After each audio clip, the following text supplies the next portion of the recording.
Bonjour à tous, ou plutôt bonsoir.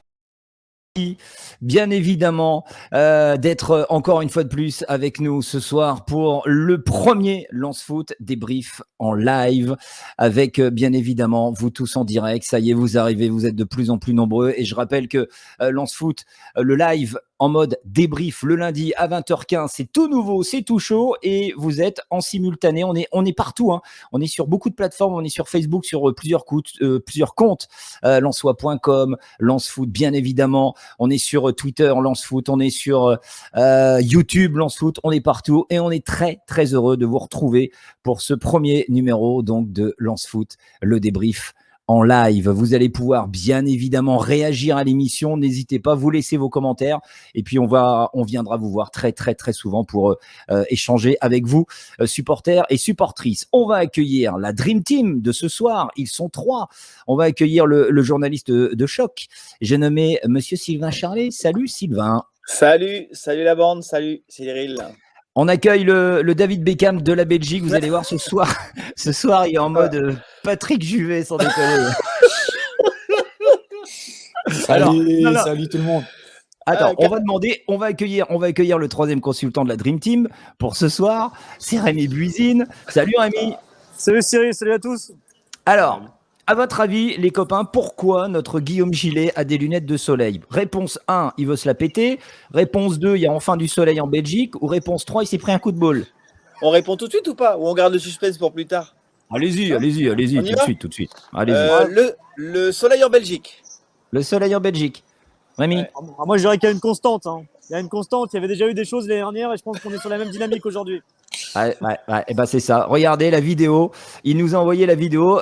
Guillaume, en 2 mots, qu'est-ce qui s'est passé alors? Explique. Un duel fortuit avec un coéquipier à moi. Regardez.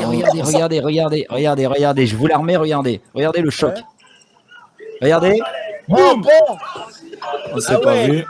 Tu le vois pas venir en fait. Non, aucun des deux, donc voilà le résultat. Ah, j'adore. Allez, une dernière parce que là, moi, j'adore. Ah ouais. Là. Comme t'as volé. Ton œil. Montre un peu. Bon. Et il y a combien de points de suture? 5. Ah bah voilà. 5 points de suture pour notre David Beckham. Il fait une collection, quoi. Bon les amis, Lance Foot, donc le débrief, c'est parti. On va bien évidemment débriefer ce premier match de cette saison, premier match nul face à Rennes. Mais avant, je voulais qu'on commence par féliciter et tirer un grand coup de chapeau. Regardez aux supporters lensois qui se sont déplacés en masse, 1500 dans le parcage lensois à Rennes. Regardez ces photos, regardez comment c'est beau, un parcage sang et or. Ça, c'est magnifique. C'est ce qui nous a manqué pendant un an. Hein. C'est ce qui nous a manqué pendant un an et quand tu vois ça, c'est le vrai retour du football, des tribunes populaires, des supporters dans le stade. C'est là que tu vois que pendant un an et demi, on a souffert. Quoi. Et je pense que tous les clubs de Ligue 1 sont ravis que Lens soit revenu d'abord en Ligue 1 et puisse venir avec ses supporters parce que je pense qu'ils sont aimés partout, sauf peut-être à Lille. Et vous serez tous à Bollard Samedi, j'espère. Hein. Enfin, dimanche. Parce que dimanche pour Saint-Etienne, guichet fermé. Guichet fermé. Ça va être quelque chose. Ça va être fabuleux. Ça va être énormissime. On a Dadi qui fait j'y étais, c'était top, grosse ambiance. Dadi, Jo62, vous réagissez à l'émission en mettant vos commentaires bien évidemment. On va commencer les amis, c'est parti, on a du pain sur la planche avec donc le débrief.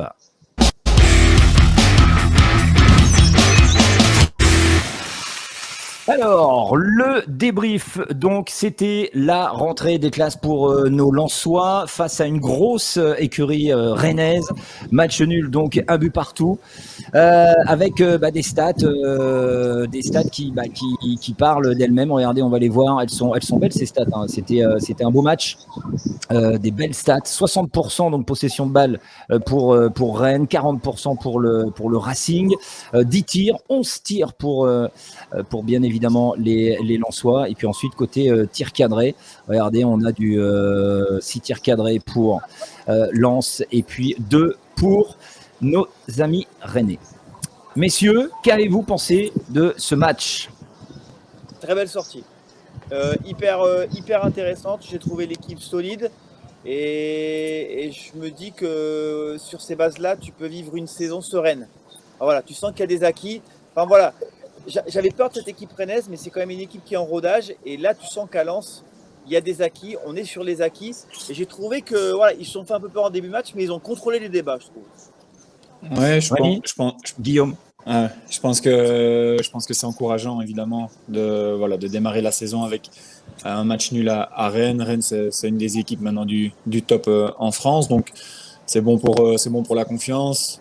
Je crois qu'il n'y a pas eu énormément de changements par rapport à l'équipe de la saison dernière. Donc, ça facilite évidemment un peu les choses. On a toujours un peu des doutes après les matchs de préparation. Comment est-ce qu'on va réagir lors de ce premier match officiel?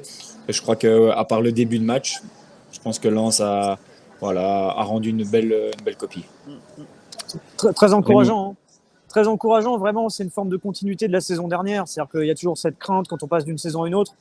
C'est vrai que Lens a peut-être plus d'acquis que Rennes, qui a connu peut-être un peu plus de changements au mercato, mais c'est bien de voir cette équipe reprendre avec les mêmes bases, la même solidarité, ce jeu qui va vers l'avant, ce pressing constant. Les recettes qui ont fait le succès du Racing la saison dernière sont encore présentes en ce début de saison, donc c'est super encourageant. Après, je pense qu'on aura l'occasion d'y revenir en détail. Il y a un petit déficit sur le plan offensif où je pense que le mercato serait important de pouvoir y remédier, mais c'est super. Et puis surtout, on va y venir, mais avec une défense expérimentale. Parce que vendredi dans l'avant-match, Cyril, voilà, on était quand même inquiets. On a beaucoup débattu sur qui va jouer dans cette défense. Enfin voilà, je trouve que les mecs ont vraiment répondu idéalement aux interrogations. Ouais, c'est vraiment chapeau. En plus, on semble quand même avoir gardé les mêmes principes de jeu que l'année dernière. Ça, c'est de bon augure. Hein. Oui, mais sur les mêmes bases. Hein. Après, ils sont plus posés. Je trouve que pour être un peu caricatural, ils sont moins foufous, moins portés vers l'avant. Ils sont plus dans le contrôle attaque-défense, en fait.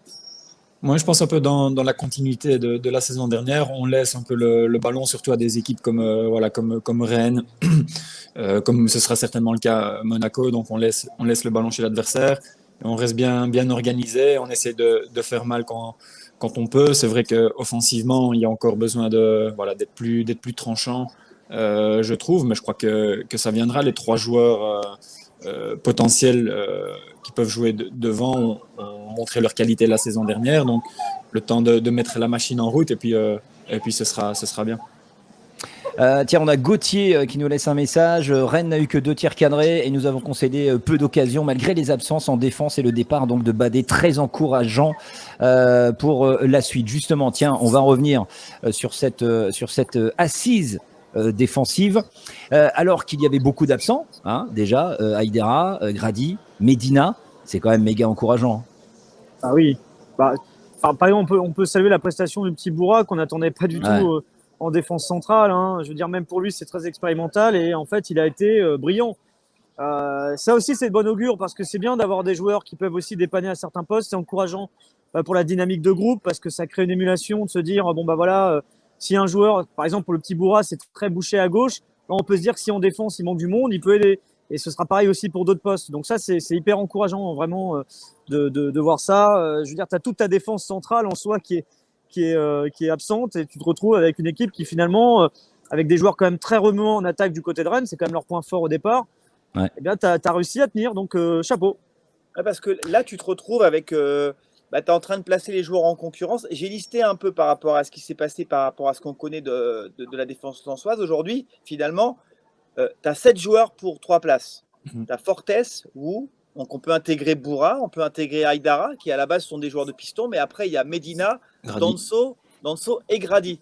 Donc en fait, finalement, ce premier match, il permet à AS de conforter cette rotation et cette mise en concurrence des éléments. Sachant que je pense que la défense de base, ce sera, si tout va bien, Danso, Grady, Medina. Ouais. D'ailleurs, il y a Steve qui dit agréablement surpris par la défense. Hein. J'imagine même pas avec un Danso et Medina. On parlait du jeune Bourra, les copains. Regardez les stats de Bourra. C'est pas mal. Hein. On a 5 dégagements. On a 73 ballons touchés, 2 duels gagnés par Bourra. Belle prestation. Vous avez aimé, alors que en plus, défenseur central gauche, voilà, on sait que c'est pas sa place. On l'avait prédit dans l'avant-match vendredi, on l'avait mis dans notre compo probable. On s'est pas loupé. Bravo à Abdelhan qui a fait cette compo. Et puis franchement, il a pas démérité un gros match de Bourrin. Ouais, c'est clair. Non, mais ce qui est intéressant dans ce match-là, c'est que ça va l'aider à progresser parce que Ismaël, à la base, c'est un piston. C'est un joueur qui est capable d'aller très très haut vers l'avant. Et puis souvent, on le sait aujourd'hui, c'est la caractéristique de ce profil-là. C'est des joueurs qui ont toujours un petit peu de mal dans leur dos à défendre. Là, voilà, il a démontré sur un match que le coach pouvait compter sur lui, sur vraiment quelque chose de très défensif. Rémi?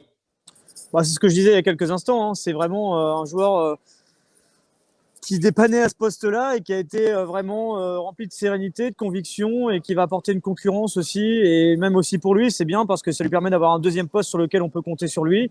C'est vrai que cet été, on a beaucoup parlé d'un potentiel départ parce que c'est vrai qu'il y a beaucoup de concurrence à gauche. Hein. Il y a potentiellement 4 joueurs qui peuvent y jouer. Donc non, c'est intéressant de l'avoir et ça montre qu'il franchit un cap aussi tout doucement parce que on connaît tous le potentiel de Bourra, mais après, c'est toujours une question de régularité, de sérénité. Et je pense que la sérénité qui lui manquait peut-être un peu par moment, il est en train de la gagner. Donc, il est en train de franchir ce cap tout doucement qu'on attend de lui au plus haut niveau. Maintenant, il manque encore la régularité. Je dis, il manque. C'est juste qu'il faut enchaîner les matchs et on verra ce que ça donne par la suite. Regarde, tiens, il y a Alexandre qui nous écrit, il a l'air d'avoir mûri le petit Bourra. Tant mieux pour nous et l'équipe. Vous continuez à réagir, bien évidemment. On est en direct pour ce Lance Foot. Le débrief, on débriefe donc de ce match nul face à Rennes. On a parlé de Bourra. On va revenir, on va rester dans l'analyse individuelle avec le café crème des supporters.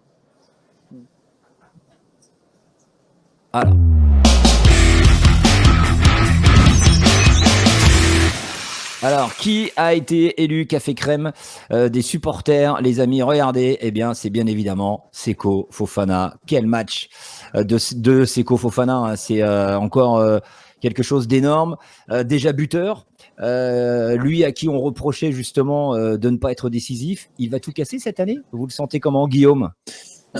Moi, je dirais que attention qu'il ne fasse pas de trop bons matchs d'ici au 31 août, parce que pour moi, c'est un joueur qui a une valeur marchande énorme. Et je sais pas ce que le club ferait si d'aventure il y avait une grosse offre qui venait sur la table. Mais bon, en tout cas, pour le moment, c'est évidemment intéressant pour Lens de l'avoir dans l'équipe. Ce qu'on lui reprochait un peu la saison dernière, c'était un peu son manque d'efficacité, même si parfois c'était pas vraiment de la maladresse, c'était plutôt de la malchance. On a vu que sur ce match, il a eu une occasion, il a mis au fond. Donc, s'il peut continuer à être aussi bon défensivement et aussi opportuniste offensivement, c'est clair que ce sera, je pense, le joueur déjà de la saison pour Lens. Et c'est vrai que Marseille s'était intéressé à lui. Hein. Marseille s'était rapproché de Lens. C'est vrai que les dirigeants savaient qu'ils pouvaient être attaqués sur les deux joueurs. Je pense à Doucouré et à Fofana. Donc, ils avaient dû commencer à travailler sur le mercato en se disant si on en perd un des deux, il va falloir le remplacer. Pour l'instant, ils sont tous les deux là. Et aujourd'hui, vous connaissez la réalité du marché. C'est-à-dire qu'aujourd'hui, on te dit, quand tu penses à Fofana, à Medina, à Klose, il me manque forcément un. Doucouré. Voilà. Tu te dis, ces mecs-là, c'est les plus bankable du club. Aujourd'hui, les joueurs, ils veulent rester. Ils ont envie de vivre la saison, notamment avec le public. Mais si demain, tu as une équipe comme Rennes qui revient, regarde Badé, on te pose 17 millions sur la table avec 3 de bonus. Avec le contexte actuel, les droits télé, la crise sanitaire, les dirigeants, ils ont accepté parce qu'il faut penser au présent et à l'avenir du club. Si demain, un club vient, je sais pas, avec au moins 20 ou 25 pour Seko, ils vont clairement se poser la question de le laisser partir. Et tu as raison, Guillaume, de t'inquiéter. J'ai peur de l'Angleterre. Il y a une réalité du mercato. Hein. Cette année, il a commencé beaucoup plus tard. C'est vrai que là, par exemple, certains disaient mais comment ça se fait que le mercato du Racing, il est un peu long, on n'a pas encore toutes les recrues avant le début du championnat. Tout simplement parce qu'on est dans un contexte économique qui est très particulier où tout le monde se regarde un petit peu. Alors, il y a des gros transferts qui animent un peu le mercato, mais pour les autres clubs, ça prend un peu plus de temps. Et il faut faire attention parce que jusqu'au bout, il peut y avoir des attaques sur ces joueurs-là. C'est vrai que pour l'instant, on dit tous oui, c'est super, on a réussi à garder toute l'équipe. Jusqu'à maintenant, oui, à part Loïc Badé, mais le bilan, on fera le lendemain de la fin du mercato parce que tu peux te faire attaquer à 23h le 1er septembre sur un joueur avec une offre à 40 millions d'euros d'un club anglais. Donc, Donc voilà, et sachant que c'est quand même des joueurs, je pense, comme Fofana ou Doucouré ou même Jonathan Klaus qui vont être extrêmement sollicités. Donc il faut croiser les doigts. Il faut aussi avoir confiance envers les dirigeants qui, au cas où un joueur venait à partir, qu'on puisse avoir de quoi le remplacer. Mais espérons qu'il reste. Ce serait vraiment la meilleure solution. Et d'un autre côté, tu peux aussi te servir de ce mercato comme tu l'avais fait la saison dernière. On en reparlera après pour te renforcer offensivement. Rappelez-vous, le prêt de Kalimuendo, il arrive tardivement dans le mercato. Donc là aussi, du côté des dirigeants lensois, il y a cette option aussi de se dire on a le temps, ça va se décanter et nous aussi on pourra recruter. Mais si tu perds Fofana, il faut déjà avoir un plan B. Tiens, on a Anthony qui dit il y avait Milan et l'Atalanta Bergame sur Fofana. Et puis, tiens, on a Jean qui fait il a raison, Guillaume. J'espère qu'on ne va pas nous le piquer avant la fin du mercato. Et inquiétude, tiens, du côté de Lensois locaux qui fait et la saison sera malheureusement tronquée avec la CAN. Ça va nous faire mal. Et ouais, ça tu perds ton milieu de terrain. S'ils sont encore là, tu perds les deux, quoi. Donc, c'est compliqué. Il faut aussi peut-être y penser avant la fin du mercato. Ouais. D'avoir peut-être une solution au milieu de terrain, même si on a compris que les deux dernières recrues avaient cette polyvalence-là. Ouais, à voir. On a Nicolas, il faut garder nos meilleurs joueurs si on veut progresser, ne pas faire les mêmes erreurs du passé. Et puis, pour terminer sur Seko Fofana, Gauthier, Fofana est une valeur sûre, même l'année prochaine, il restera bankable pour le club. Ah, ça, tu m'étonnes. S'il confirme cette deuxième saison-là, comme il démarre cette première journée, je peux te garantir qu'à la fin de la saison, si on le garde, ça va partir très cher. Ah, mais s'il devient efficace et réaliste devant le but, c'est direction un top 20 du football européen. Obligatoire. Ah ouais, c'est clair. On va revenir, les amis, sur l'animation offensive lensoise. Qu'avez-vous pensé de cette animation offensive, clairement? Est-ce que vous avez été un petit peu... est-ce que vous êtes resté sur votre faim? Oui. Je pense tout le monde, non? Alors, à votre avis, pourquoi? Tiens, Ganago qui a été peu en vue dans cette rencontre. Moi, c'est mon tacle. Ton tacle par derrière. Ouais, parce que on a tous en tête le Ganago du début de saison dernière et on se disait waouh, Nice l'a lâché, ils n'ont rien compris. Le gars va mettre 15 buts dans la saison, il a eu des problèmes de blessures. Là, il a pu faire une prépa correcte, il n'a pas eu de soucis dans mes souvenirs Ganago.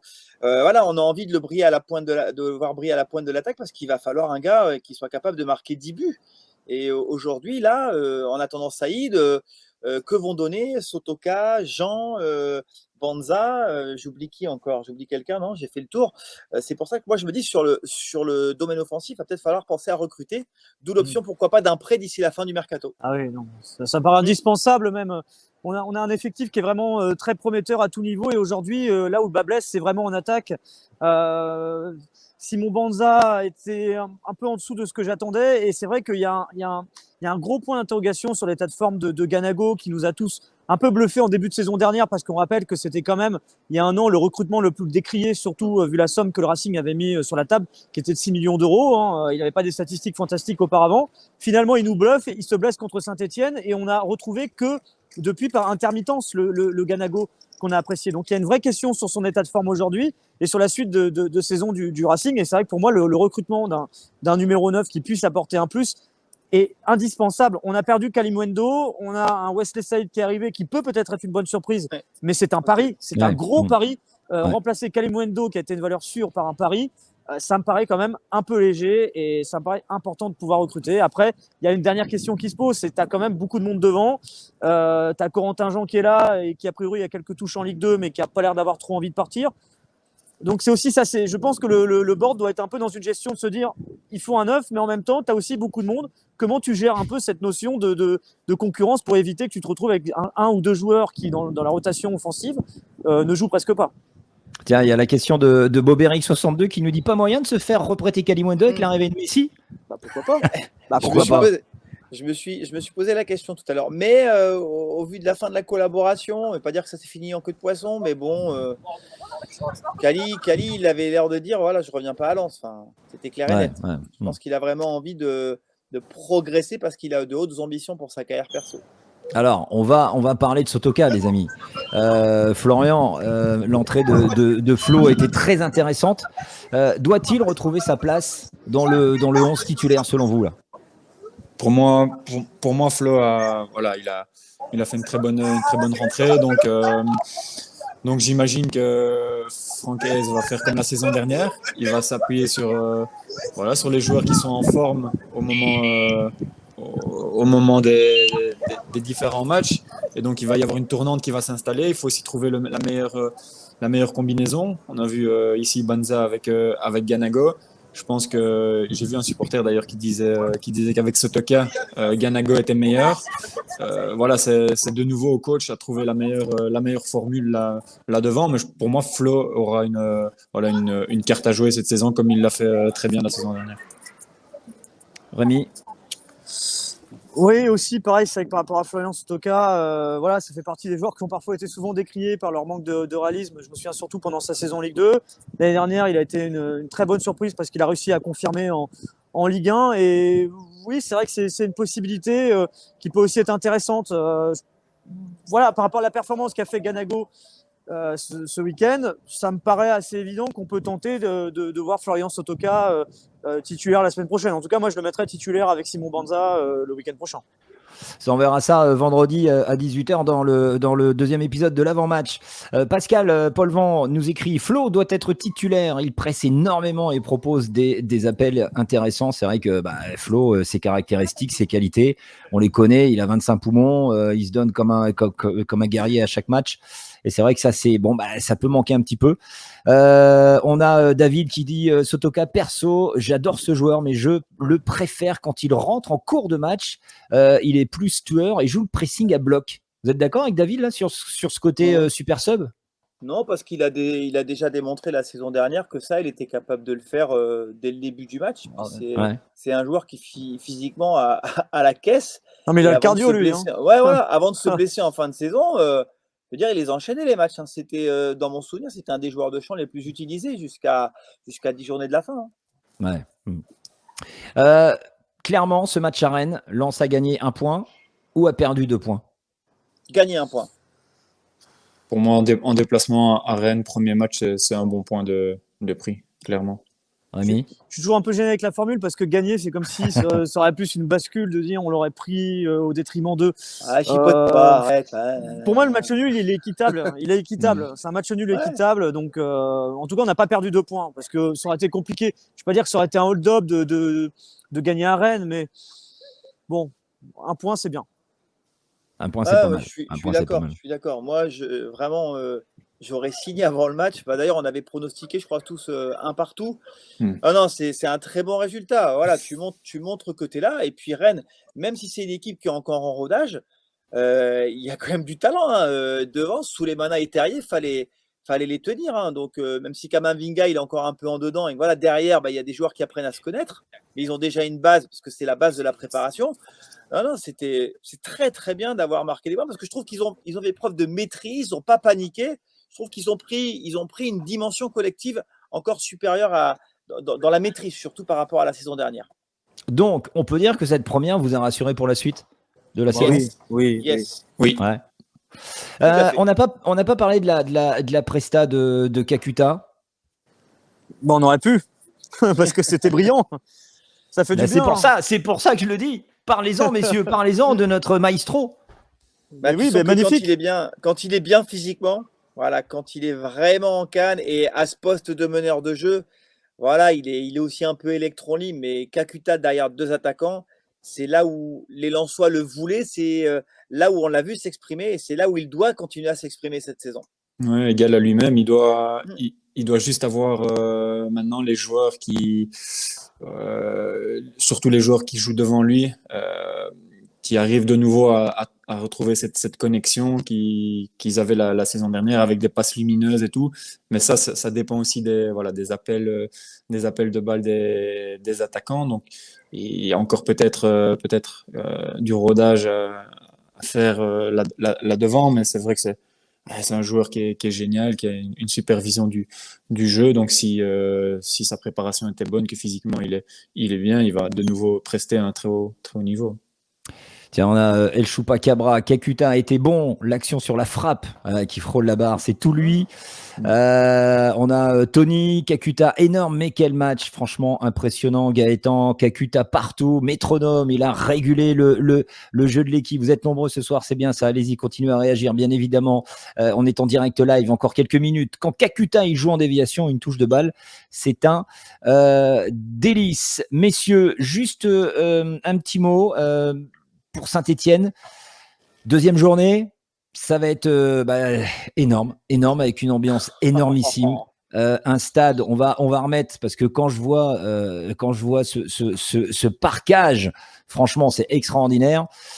On est tous impatients d'être à dimanche face au Vert. Hein. Ouais, j'ai vu un message des Red Tigers qui demandaient, je crois, sur leurs différents tous en sang et or. Est-ce que tous les gens viennent en sang et or. Ouais, ce serait sympa. Mais je pense que les joueurs vont faire aussi la petite mise au vert à l'hôtel Louvre-Lens. Donc, je pense qu'il y aura déjà du monde devant l'hôtel, un peu comme pour le derby. Ah non, ça va être démentiel. Ça va être démentiel. Ouais, ça va être énorme. Énorme. Le match de dimanche va être historique. Electrum. Il y a du monde. Match. Et vous savez depuis quand Lens n'a pas joué en Ligue 1 à Bollaert? Vous la connaissez là? Ça fait depuis plus de 10 ans. Voilà, c'est ça, 10 ans. Parce que la saison où on était monté, je crois 2013-2014, on était à Amiens, donc on a vécu une année compliquée. Déjà, en plus, c'est interdit de recrutement. Tu veux faire 100 bornes à chaque fois pour voir le match avec 15 000 personnes, c'était pas ouf. Hein. C'était lors de la fin de saison 2000. Attendez, c'était 2010-2011. 2014. Attendez, j'ai pas de bêtises. Dans 2014-2015, c'était à Amiens. Ouais, voilà, 2010-2011, je pense que c'était Voilà, exact. Voilà. C'était face à Arles-Avignon. Et tu avais perdu 1-0. On perd 1-0. Exactement. Cyril, petite anecdote. J'ai montré dans le vestiaire à certains coéquipiers les images du match contre Udinese où je montrais le COP de Lens. Je dis, les gars, ça c'est un match amical. Et les mecs, ils me croyaient pas. Ils me disent, maintenant, ça c'est un match de championnat. Je dis, non, c'est un match amical. Et ils comprenaient pas qu'il y avait une ambiance pareille.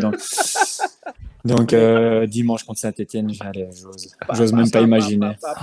Puis le clin d'œil de l'histoire, c'est que c'est face à nos amis stéphanois quand même. C'est beau. Il y a quand même un clin d'œil qui est exceptionnel. Ça aurait pu être n'importe quel match, mais c'est celui-ci. Donc il n'y a pas mieux comme retour à Bollaert en Ligue 1, parce que pour moi, le vrai retour de Bollaert en Ligue 1, c'est dimanche.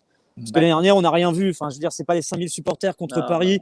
On a vu qu'une bribe de ce que ça peut être. Enfin voilà, le retour de Lens en Ligue 1, c'est vraiment dimanche. Et pour terminer, j'aime bien le Lens Saint-Étienne, c'est comme quand t'as pas pécho depuis 1 an, t'as 18 barres de pression entre les jambes. Bah là c'est pareil mon pote, on va tout donner et se casser les cordes vocales. J'adore, bravo à Choupa pour ça ce message aussi hein. Attention de pas partir plus tôt. Hein. J'ai pas voulu dire autre chose, mais attention.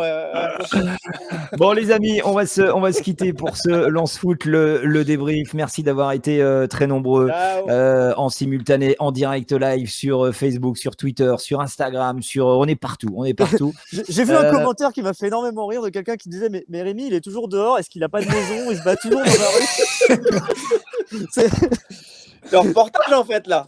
Mais en plus c'est vrai, je suis en reportage. En fait là toute la journée j'étais du côté du Bourget, du Parc des Princes, parce que Messi était attendu et le Messi n'est toujours pas arrivé. Le mec est en train de boire son maté tranquille avec Luis Suarez à Barcelone. Et donc là du coup je pense que voilà, je vais choper une petite terrasse tranquillement et puis on va se poser.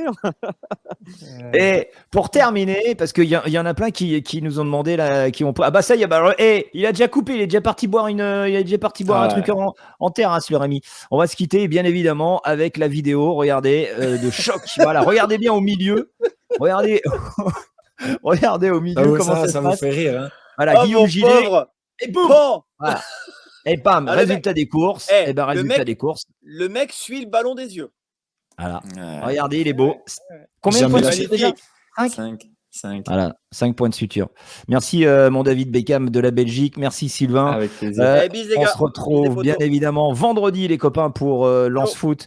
L'avant-match sur ce gros match qui nous attend face à Saint-Étienne. Salut les copains. Face à Saint-Étienne. Donc on reviendra sur ce match avec vous tous en direct. Vous continuez bien évidemment à nous suivre sur les réseaux sociaux, vous likez, vous abonnez. C'est un petit peu notre récompense.